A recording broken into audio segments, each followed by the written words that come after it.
Have you got your list of questions, or are you just going to roll them out? I'll just roll them out. Go on then. There's some up there somewhere.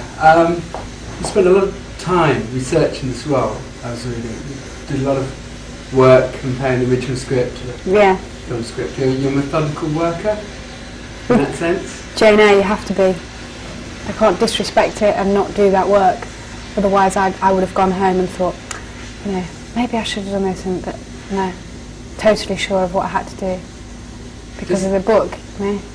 Doesn't that in a way, it's also must have a frustrating side because there's so much of the book that you can't get into in the story, I think in the story you can't get in, but I tell you so now, you can definitely get the whole character of Jane in a 2 hour, 1.5 hour, whatever it is, film, because it's there for you to, if you're attentive enough and you know the book enough and you know the character enough from reading the book, you can recreate that in 10 minutes. It doesn't have to be, you can't recreate the story in 10 minutes, but you can definitely be that person for somebody else. Right. Having been that person, having seen it, I was thinking, what is it that Jane actually loves about Rochester? I mean, it's quite a difficult, I mean, is it the kind of man that she would love? I mean, is it the kind of man she would love? She wouldn't, I mean, if Jane was to sit down and before she'd ever met him or anything and just watch it the way he behaved for a day, she'd think, absolutely not, look at it, who do you think he is? Do you know what I mean? But you can't, sometimes souls are meant to be together. You don't choose who you're going to fall in love with. It happens. You fall in love with them and you're stuck with them, whatever your, whatever your sexuality, you cannot choose who you love, really, because it happens. See, that's maybe one of the things she's struggling with, is that... Well, imagine loving a married man. You know, women nowadays get that all the time, falling in love with a married man and saying, but he's somebody else's wife. It means, well, somebody else's husband, I can't be with him. You know, and that's wrong. That's irrelevant to whether you believe in the church or anything. That's wrong. That man belongs to another.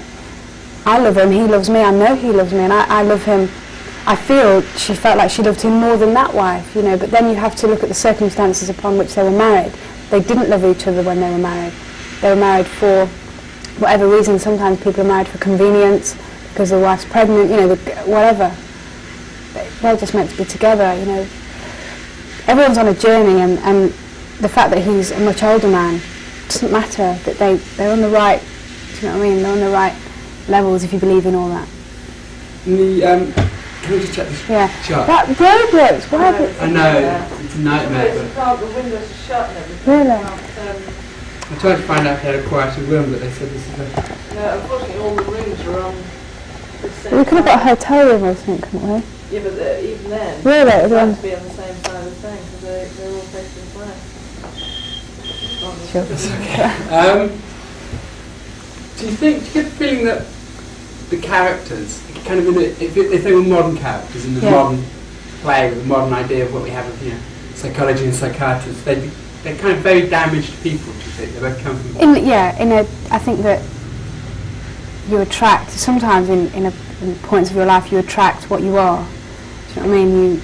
You almost like fate, things enter your life for what you need at that moment in your life.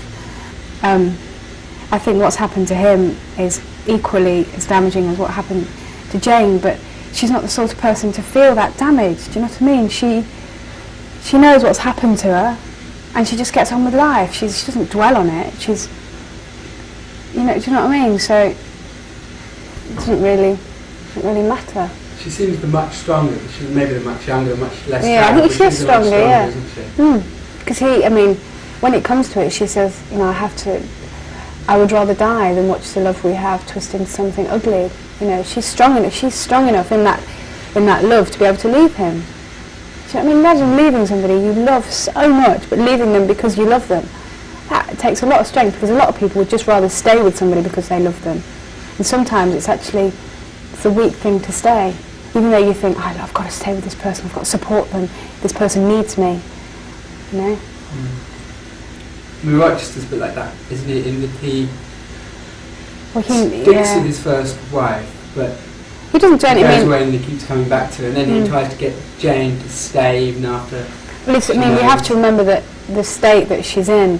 Maybe I shouldn't say too much because the audience need to know about. They just watch it, but a lot of people know the story anyway. But You know, if it was today, then Bertha would definitely be in a mental institute, because she was clinically mad. She was completely bonkers. You know, she tried to murder people, tried to kill herself on numerous occasions for no reason. There's no, you know, I think she's got a couple of screw looses. So, you know, even though he did the right thing, some people probably think he did the right thing by staying by her for all those years and not having a relationship, a proper two people, whether they're lovers or companions or whatever. Bertha didn't support him, listen to him or communicate with him. She's beyond that. Is it difficult to get into a role from a different age from 200 years ago and try and give it something realistic rather than sort of just find yourself seeing it through the eyes of modern Yeah, originally I was very reluctant to, when the part was talked about, I mean, you hear about all these classics being made, and I have to admit that I was a bit dubious about that. But Jane Eyre is such a modern story in the fact that it can relate to somebody of 1312, somebody in BC, somebody now. So it wasn't that difficult really, because it's something that I'm sure people are going through as we're sitting talking. You know? I'm just actually putting the battery in the camera. It's alright, is it gone? No, it's just, it's not as bright as I'd like it to be, so if you hang on a second. Yeah. I know you probably don't want it to get any brighter.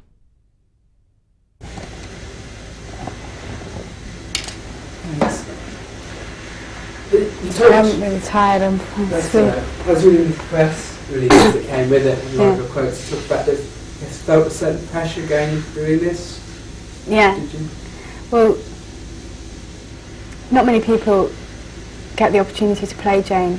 You know, if it was a stage play, then people would either get the opportunity to do it on stage or film or telly or radio. You know, but because it's, I don't know, it's not done that often. You just go, oh gosh, if I'm playing Jane Eyre, I've got to do it right. And also, I remember thinking, nobody could play Jane. Jane is who she is. I look in the mirror and I go, I don't look right. You know, I don't close my eyes and wish that my features were different to match the way I thought that she was in the book. And then when we started filming and I really became her, it was almost a bit spooky, because at the end of the day I'm just portraying something and being something, but it's got to go deeper than that, and it sometimes went a bit too deep. Was there similarities? Would you find yourself maybe responding to situations in a similar way she did? Or would you find yourself now doing it? No, I don't think I could. We don't know what fate brings, but I don't think there are any similarities in our characters or our personalities. I think if she met me, she'd tell me to sod off, because I'm a bit fey and a bit bubbly and a bit, I get myself into trouble. I'm a bit of a Taurus. I just go feet first into everything and then go, oh, better think about that. Where she's, oh, let's have a think about it. She'd think about everything before she did it, and I don't know, if we met on the streets, if there was a Jane walking down the street today, she'd probably take me, you know, if we had to meet and had to talk, she'd probably take me to one side and tell me to wash my pots and get my life sorted out. But do you think it's a believable romance between the two? Oh, completely. It's believable in the fact that it takes all kinds in life, you know. Age doesn't matter. I mean, I think if somebody's very, very young and the bloke's very, very old, I cringe at that. I don't think that's right. But she's very mature for her age, and in some ways she's like a 4-year-old in her, you know, because of what's happened to her. And then in other ways she's like a 45-year-old. You know, her maturity is on a different level to girls her age. It's very wise. Going back to production, everyone who reads the book has their own image of what people are going to be looking like, which is why it's so hard. You're talking about Rochester? You want to ask me about Rochester? No, just generally. The whole feel of doing a book, it's really hard, because that's what people who are fans always say. It's not quite like. When you were doing it, were you the character you said that you felt Jane looked like as Rochester, as you mentioned the way you thought Rochester would look like? How much of the production is like you imagined it, having read the book so thoroughly as you did? Big credit to the art department and the costume department, because in the book she's known as having this black dress all the time, but I think if Charlotte Bronte were alive today, every adaptation that has ever happened, they've had, you know, she's worn a black dress, and you just go, you know, oh, flipping heck. But that isn't what, I don't think that is definitely what Charlotte was trying to say. The fact what Charlotte was trying to say is that she was very orderly. She wore the same coloured dress. She wanted to be plain because she was a governess and she was doing her job properly. She didn't want to be seen as being too vain. Do you understand what I mean? So the fact that it's, you know, it's babbling on. Could we just stop a minute? I'm really tired. So I can make this last question then. Okay. Let it go if you're tired. it's all right. It's not you. It's the fact that I was up till 4 in the morning and I was nervous. And So I understand. She doesn't, as a character, she doesn't seem to want to let it go. Does she? Pleasure seems to be kind of something she's not allowing herself. Do you think? You could be right there, but I think everyone has their own interpretation of her personality, and nobody's wrong and nobody's right. It's left for the reader or the watcher or the listener to decide. There are times when she won't allow herself that pleasure, but then if it's pleasure loving somebody and being with somebody who you know is married, that would only cause her resentment in the end, because she wishes that it would be equal, you know, divorce her or let's just be equal, we don't have to be married as such. And then eventually she makes the decision and she says, well, yes, I deserve to be happy. If he's married, excuse my language, you know, fuck it, you know, we've got to be together. I can't live without him. He can't live without me. They do it. There's my swearing, sorry. Thank you very much. It's alright. Brilliant. There you go. Hang on, clip it. Cheers, go on.